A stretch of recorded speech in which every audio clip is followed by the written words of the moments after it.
ഇന്നലെ ഗോൾഡ് നമ്മൾ പറഞ്ഞ ഏരിയാസിനെ റെസ്പെക്ട് ചെയ്തിട്ടുണ്ടോ? അവിടെ നിന്ന് എൻട്രി വന്നിട്ടുണ്ടോ? നിങ്ങൾ നോക്കിയിട്ടുണ്ടായിരുന്നു. ഞാൻ ഇന്നലെ 2 ബൈ ഏരിയയും ഒരു സെൽ ഏരിയയും പറഞ്ഞിട്ടുണ്ടായിരുന്നു.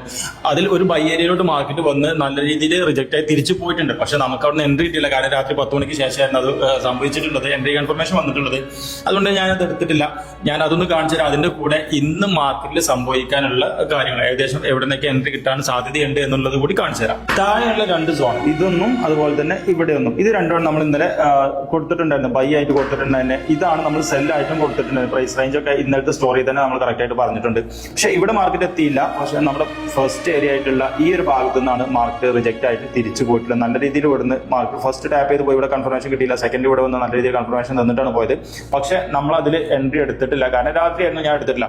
ഇനി നമുക്ക് ഇവിടെ ഒരു സെൽ ഏരിയ ഉണ്ട്. ഈ മുകളിൽ ഉണ്ടോ പ്രൈസ് റേഞ്ച് എന്ന് പറഞ്ഞാൽ 44.77 ഭാഗത്തിൽ സെൽ ഉണ്ട്. ദെൻ ഈ 2 ബൈ ഇവിടെയുണ്ട്. നമുക്ക് നോക്കാം എന്താവും ഇന്ന് മാർക്കറ്റിൽ സംഭവിക്കുക എന്നുള്ളത് നമുക്ക് നോക്കാം.